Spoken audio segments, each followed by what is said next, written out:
गांव में अभी पूरी तरह सुबह नहीं हुई थी। मुर्गों ने अपनी बांग देनी शुरू की ही थी कि गज्जू की आंखें खुल गईं। गज्जू उत्तर प्रदेश के एक छोटे से गांव का सीधा साधा किसान था, जो अपनी पत्नी सावित्री और 2 बच्चों के साथ रहता था। अरे गज्जू, अरे इतनी सुबह सुबह बैलगाड़ी से क्या प्रेम प्रसंग चल रहा है भाई? इसे ऐसे सवार रहा है जैसे दुल्हन को सजाता है कोई है। हंसी। अरे मास्टर जी, ये कोई मामूली गाड़ी नहीं है। हाँ, ये हमारी रोटी है, हमारा सम्मान है। देखो कैसे चमक रही है। हाँ हाँ, चमक तो रही है भाई, पर इतना प्रेम काहे? कुछ खास बात है क्या? अरे फसल पक गई है मास्टर जी, अब बस कटाई बाकी है। इस बार इतना गेहूं होगा कि सारा कर्जा उतर जाएगा। मुन्ना के स्कूल की फीस भी दे दूंगा और गुड़िया के लिए नई चप्पल लाऊंगा मास्टर जी। अरे वाह गज्जू वाह, तू तो सपनों का व्यापारी निकला रे। हंसी। अरे नहीं नहीं मास्टर जी, मैं कोई व्यापारी नहीं हूं, मैं तो बस एक सीधा साधा किसान हूं। तभी उसकी पत्नी सावित्री भी उठकर बाहर आ गई। अरे आप अकेले अकेले उठकर बाहर आ गए, मुझे उठा लेते, कम से कम आपके लिए चाय तो बना देती। अरे तो आप बना दो ना मेरी रसमलाई। हंसी। आप ही ना सुबह सुबह शुरू हो जाते हो। रुको चाय लाती हूं। आ गए? बैलों को चारा डाल दिया? हाँ डाल दिया। तू रोटियां सेक ले, मैं हाथ मुंह धो लूं। पापा देखो ना, मेरी हिंदी की कॉपी भर गई है, नई कॉपी चाहिए। अरे बेटा, फसल बिकते ही ले लेंगे, बता रहा हूं, अभी यही कॉपी इस्तेमाल कर लो। अच्छा पन्ने बचा के लिखा करो बेटा। लेकिन पापा मास्टर जी कहते नई कॉपी लाओ। हंसी। अरे मास्टर जी को कल मैं समझा दूंगा, अब जा माँ की मदद कर जा। पापा पापा आज रात को क्या खाएंगे? अरे तेरी माँ के हाथों की रोटी और साग मजा आ जाएगा बेटी। पापा आज स्कूल में मीना ने बताया कि वो बिरयानी खाती है। बिरयानी क्या होती है? मीठी होती है। अरे बहुत स्वादिष्ट होती है बिटिया। अरे उसमें चावल होते हैं, मसाले होते हैं। कभी पापा दिलाएंगे। अच्छा, जल्दी लाना पापा, मैं भी मीना को बताऊंगी कि मैंने भी बिरयानी खाई। सावित्री चूल्हे के पास बैठी रोटियां सेक रही थी। उसे पता था कि घर में आटा भी 2 दिन का ही बचा है। बिरयानी तो दूर की बात थी, तीसरे दिन की बात है। दोपहर का वक्त था। आसमान में अजीब सी लाली छा गई। गज्जू खेत में था। अचानक हवा के झोंकों ने रफ्तार पकड़ी, फिर तेज और फिर और तेज। अरे हाय राम, अरे अरे ये क्या हो रहा है? अरे बादल इतने काले क्यों भैया? बादल घेर आए, फिर एकाएक ओले पड़ने शुरू हो गए, बड़े बड़े ओले। अरे नहीं नहीं, अरे मेरी फसल, अरे मेरे गेहूं, अरे बचा लो भगवान बचा लो। अपने शरीर से फसल ढकने की कोशिश करने लगा, लेकिन ओले कहाँ रुकने वाले थे। उसके सिर पर पीठ पर चोट लगी, वो गिर पड़ा। आधे घंटे तक यह सिलसिला चलता रहा, फिर अचानक थम गया। गज्जू उठा, चारों ओर देखा, उसका खेत बर्बाद हो चुका था। गेहूं के पौधे टूटे पड़े थे, बालियां कीचड़ में मिल गई थीं। घुटनों के बल बैठ गया, आवाज नहीं निकली, आंखों से आंसू बहने लगे। क्यों? क्यों भगवान? क्यों? हंसी। मैंने क्या पाप किया था भगवान? यह फसल ही तो थी हमारी आखिरी उम्मीद। अब क्या होगा भगवान? अब क्या होगा? उसी बैलगाड़ी पर वो खाली हाथ घर लौटा। बैलों के गले की घंटियां आज बोझी लग रही थीं। हागी सावित्री ने जब उसे देखा तो वो समझ गई।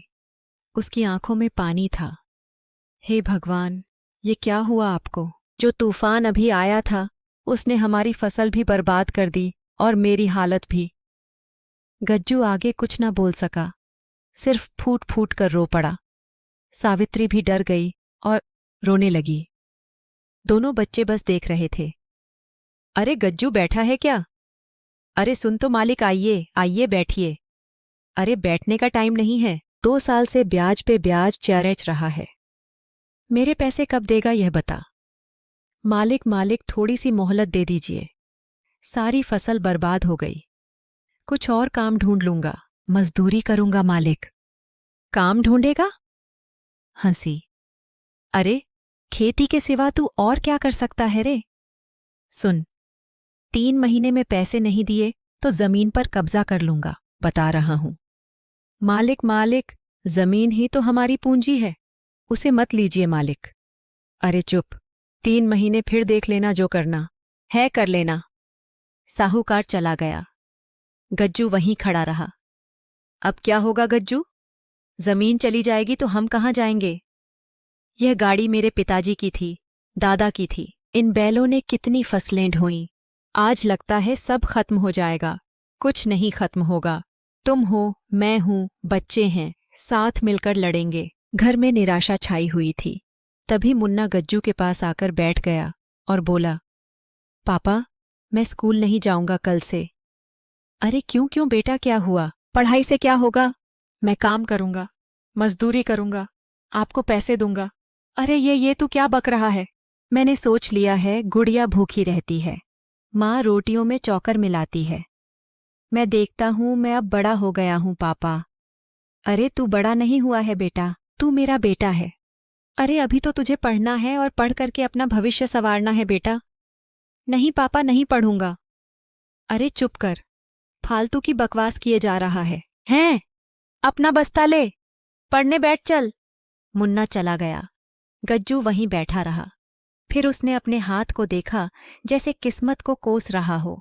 वो फूट फूट कर रो पड़ा। ऐसे ही 2 दिन बीत गए। घर में अनाज लगभग खत्म हो गया। सावित्री ने आटे में छोकर मिलाकर रोटियां बनाई। बच्चों को पता न चले, इसलिए वो रोटियां पतली बेल दी ताकि ज्यादा दिखे। हे भगवान, कुछ तो दया कर, कुछ तो रास्ता दे। उसी दिन गुड़िया स्कूल से लौटी। उसकी आंखें नम थीं। क्या हुआ बेटा, रो क्यों रही है? माँ, आज टीचर ने कहा कि तुम टिफिन नहीं लाती। भूखी क्यों रहती हो? मैंने कहा, मैं भूखी नहीं हूं, मगर माँ मुझे सच में भूख लगी है। स्कूल में सब खाना खाती थी, मैंने पानी पी लिया। रोने की आवाज।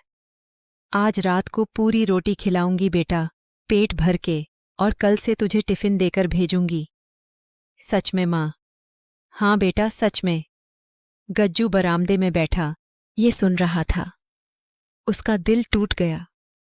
हे भगवान, मेरे पास जमीन है, बैल है, गाड़ी है, फिर मेरे बच्चे क्यों भूखे हैं भगवान? अरे मुझसे क्या गलती हो गई प्रभु? क्या गलती हो गई? मैं क्या करूं प्रभु? मुझे कोई रास्ता दिखाइए। हंसी। मैं कुछ भी करूंगा भगवान, बस ये भूख मिट जाए। बच्चों का दुख देखा नहीं जाता। उसके गांव में सड़क किनारे कादर की छोटी सी दुकान थी। वो बिरयानी बेचता था। गज्जू अक्सर वहां से गुजरता था। ऐसे ही एक दिन, अरे गज्जू, अरे इधर आओ। हाँ हाँ कादर भाई बताइए। अरे बैठ यहां। अरे कितने दिन से गुजर रहा है, रुकता क्यों नहीं? वो वक्त ही नहीं मिलता भैया। कादर भाई ने एक प्लेट में बिरयानी परोसी। चावल की खुशबू, जायफल, इलायची की महक। गज्जू की आंखें खुल गईं। अरे भाई, अरे पैसे नहीं है मेरे पास। अरे पैसों की बात मत करो, खाओ, दिल खोल के खाओ। नाक से की जाने वाली आवाज। अरे अरे वाह वाह, अरे ये क्या है? कादर भाई, अरे बिरयानी है भाई, असली लखनऊ बिरयानी। भैया सच बता रहा हूं, इतनी स्वादिष्ट चीज मैंने आज तक नहीं खाई। हाँ भैया, वो तो है। अच्छा गज्जू, तू क्यों नहीं बेचता बिरयानी? मैं तो किसान हूं भैया। अरे किसान था, समझा? अब कुछ और बन। जमीन से नहीं तो हाथों से गमा। तेरी पत्नी के हाथों में स्वाद है। मैंने उनकी बनी साग रोटी खाई है भैया। रात को उसने सावित्री को सब बताया। सावित्री, आज वो कादर भाई ने कहा तू बिरयानी बना सकती है, हम बेच सकते हैं। क्या मैं बिरयानी बनाऊं? मैंने तो कभी बनाई नहीं। कादर भाई सिखा देंगे। वो राजी हैं, लेकिन पैसे कहाँ से आएंगे? मसालों के लिए, चावल के लिए, और तेरे तेरे कंगन है ना? सावित्री ने अपने हाथों की ओर देखा। वो उसकी माँ ने दिए थे। उसकी आंखों में आंसू भर आए। कल बेचना इन्हें। सावित्री, सावित्री मुझे माफ कर दे, ऐसा ना बोलो। यह कंगन तो तुम्हारे काम आएंगे, हमारे बच्चों के काम आएंगे। इनका सही इस्तेमाल होगा। अगले दिन गज्जू और सावित्री कादर भाई के पास गए। और 7वें दिन सावित्री ने खुद बिरयानी बनाई। कादर भाई ने चखी। कैसी लगी कादर भाई? बोलो। अरे भैया, मैंने ऐसी बिरयानी कभी नहीं खाई। अब तू इसे और ऊंचाई पे ले जा भैया। सच में? अरे तू बहुत आगे जाएगी बेटी। उस रात गज्जू ने अपनी बैलगाड़ी को देखा। कल से यह गाड़ी खाद नहीं बिरयानी ढोएगी। अगली सुबह गंजू ने बैलगाड़ी को खूब साफ किया। पापा पापा क्या बना रहे हो? पापा बैलगाड़ी इतनी साफ क्यों? अरे बेटा, आज से ये गाड़ी खेत नहीं जाएगी, ये बाजार जाएगी। जी हाँ, बिरयानी बेचने। वही बिरयानी जो मीना खाती है। हाँ बिटिया, वही। और वो भी तुम्हारे माँ के हाथ की सबसे स्वादिष्ट। माँ तुम तो कमाल हो। पापा मैं भी मदद करूं क्या? अरे क्यों नहीं बेटा। अरे तुम बताओगे लोगों को कि हमारी बिरयानी कितनी अच्छी है। पापा मैं ना सबको बता दूंगा। गांव के चौराहे पर गज्जू ने अपनी बैलगाड़ी खड़ी की। देगचीची में बिरयानी की खुशबू फैलने लगी। इलायची, दालचीनी, चाय फल की महक हवा में घुल गई। 1 घंटा बीता, 2 घंटे बीते, कोई नहीं आया। गज्जू कोई नहीं आ रहा, सब बेकार हो जाएगा। अरे धैर्य रखो। लेकिन इतना सब हमने कंगन तक बेच दिए। अरे तभी तो हार नहीं माननी है। देखो भगवान पर भरोसा रखो। तभी एक बूढ़ा गुजरा। उसने रुककर नाक सूंघी। क्या है इसमें बेटा? ऐसी क्या खुशबू आ रही है? बिरयानी है। चाचा असली लखनवी खाओगे? कितने की है चाचा? आप पहले ग्राहक हो तो पैसे नहीं लूंगा, बस खाओ और बताओ कैसी है बेटा। ये तो वैसी ही है जैसी मैंने लखनऊ में खाई आई थी। आज तो पेट भर के खाऊंगा। अरे वाह। अरे ले बेटा पैसे। अरे चाचा पैसे। नहीं, मैंने कहा ना किया। अरे बेटा ये व्यापार है, दान नहीं। ले मेरा आशीर्वाद। और हाँ, ये बिरयानी बहुत लजीज है भैया। धीरे धीरे लोग आने लगे। किसी ने सुना, किसी ने देखा, किसी ने सूंघा। बिरयानी की खुशबू ने पूरे चौराहे को महका दिया। एक आदमी आया, दूसरा आया, तीसरा आया।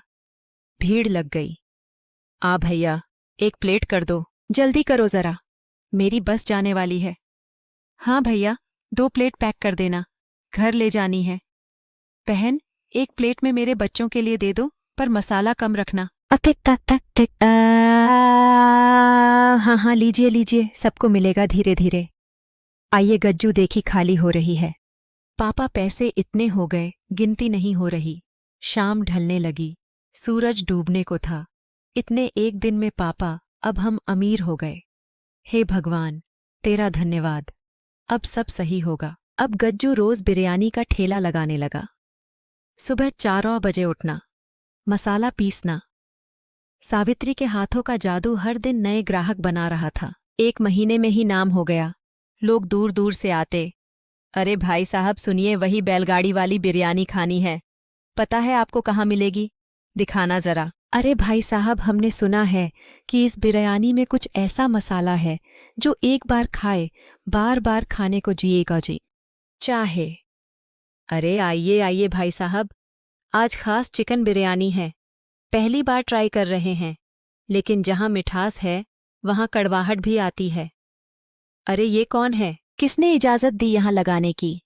ये सरकारी ज़मीन है साहब, गरीब आदमी हूँ, रोज़ी रोटी का सवाल है। 2 वक्त की रोटी जुड़ रही है। अरे रोज़ी रोटी बिना लाइसेंस के व्यापार जुर्माना होगा। कल से यहाँ नहीं लगाना, समझे? गज्जू के पांव तले जमीन खिसक गई।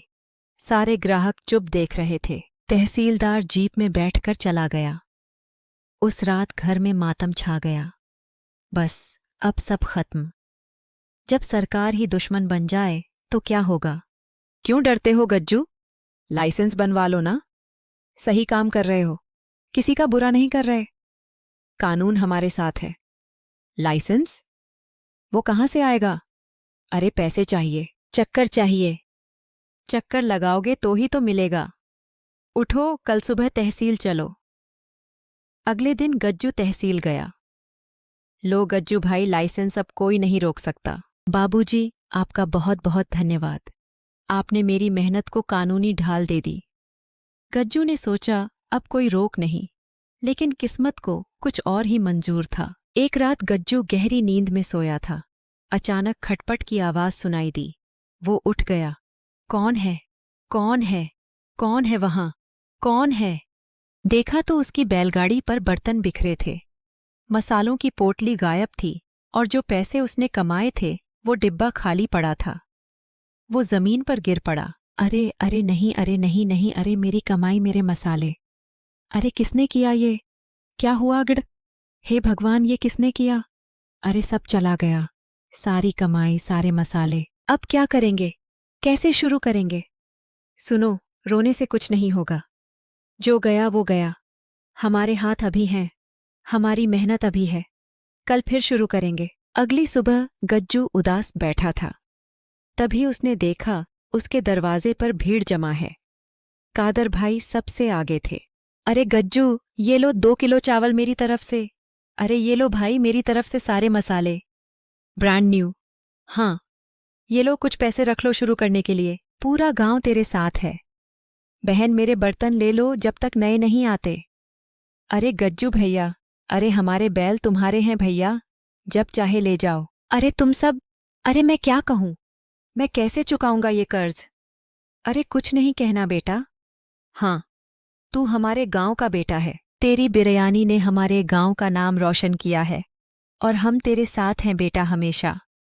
उस दिन गज्जू ने ठान लिया कि अब कोई ताकत उसे नहीं रोक सकती। समय बीता। गज्जू की बिरयानी अब सिर्फ गांव में नहीं, आसपास के कस्बों में भी मशहूर हो गई। उसने एक छोटी सी दुकान खोल ली।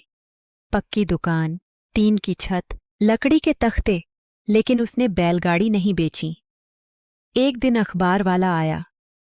ओ गज्जू भाई, आपकी कहानी छापनी है। किसान से बिरयानी वाला बनने की कहानी पूरे जिले में चर्चा है। मैं किसान हूँ और बिरयानी वाला भी, दोनों एक ही हैं। मेरे हाथों में मिट्टी की महक है और मेरी बिरयानी में उसी मिट्टी का प्यार है। ये गाड़ी मेरी पहचान है भैया। शाम को वो अपने परिवार के साथ बैठा था। बैलगाड़ी सामने खड़ी थी, चांद की रोशनी में नहाती हुई। पापा, सबसे जरूरी क्या है? सफलता, पैसा या नाम? गहरी सांस लेने की आवाज। बेटा, सबसे जरूरी है हार ना मानना। रास्ते बदल सकते हैं बेटा, पर मंजिल एक ही होती है। मैंने खेती छोड़ी लेकिन मेहनत नहीं छोड़ी। याद रखना, जमीन वही रहती है, बस बीज बदलने पड़ते हैं। पापा, आज बिरयानी में क्या खास है? इतनी महक क्यों आ रही है? अरे तेरी मम्मी का प्यार बेटा, और क्या, वही सबसे खास मसाला है। और तुम्हारे पापा की मेहनत, उसके बिना तो यह सब बेकार है। हाँ चलो भाई, आज खास दिन है। बैलगाड़ी पर बिरयानी बनाएंगे पुरानी यादों के लिए। उस रात फिर बैलगाड़ी पर बिरयानी बनी, पुरानी यादों के लिए, और उस खुशबू ने पूरे गांव को महका दिया। लोग दूर दूर से आए, बिरयानी खाई और झूम उठे।